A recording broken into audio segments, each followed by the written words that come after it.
Doctor আনম এহসানুল হক মিলন, আপনাকে বোধহয় নিবন্ধন নিয়ে একটি প্রশ্ন করেছিলাম বা জানতেও চেয়েছিলাম যে এই নিবন্ধনের জায়গাটায় নতুন দল আত্মপ্রকাশ করবে।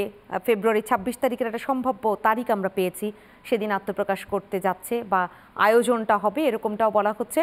এবং আয়োজনটা হয়ে আত্মপ্রকাশ করলে তাদের নিবন্ধনের ব্যাপারেও একটু জানতে চাই আপনার কাছে।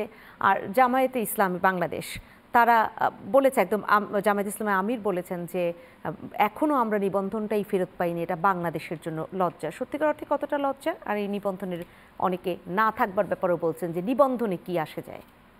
প্রথম হচ্ছে আত্মপ্রকাশ, জি, সেটার সাথে নিবন্ধনের সম্পর্ক নেই। নিবন্ধনের সম্পর্ক হলো পরে। ক্যাটাগরিক্যালি নির্বাচন কমিশন কতগুলো এই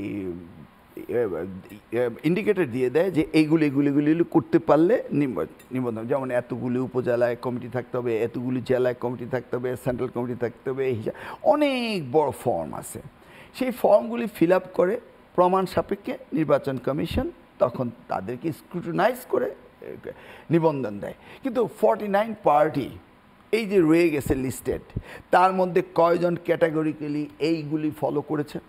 আমি তো দেখেছি কিছুদিন আগে আওয়ামী লীগ দিয়ে দিয়েছে নিবন্ধন, বিএনএম, তারপরে কি তৃণমূল পার্টি, তাদের ইচ্ছে তারা দিয়ে দিয়েছে, তাই না?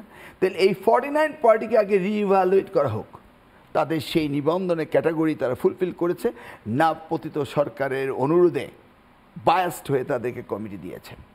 নতুনরা আসবে, আমি নিশ্চিত যে তারা এগুলি ফলো করতে পারবে। তবে জামাতের ব্যাপারে আপত্তি থাকার কারণটা কি?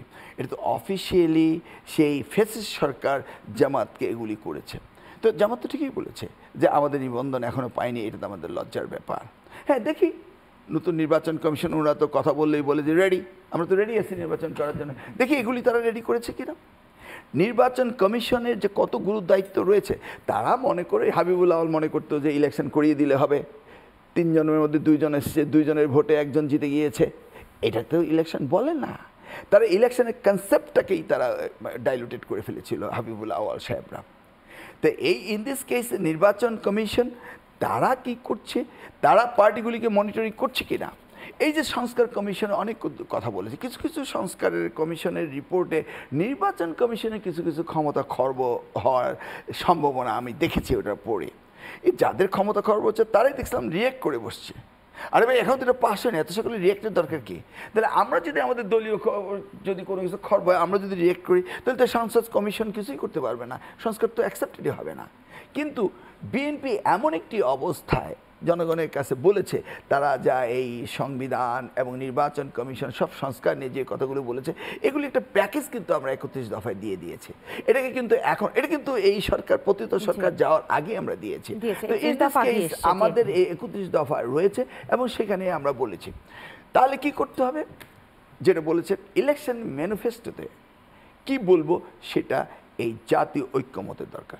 সব দল একত্রে বসে তাদের যে নির্বাচনী জাতীয় সনদ তৈরি করতে হবে যে দিজ আর দ্য ম্যানিফেস্টো, আমরা এই চেঞ্জগুলো করব। কারণ যেন সংবিধানে অনেক চেঞ্জ করতে হবে, সেটা কি কোনো নির্বাচিত সরকার ছাড়া পারবে না।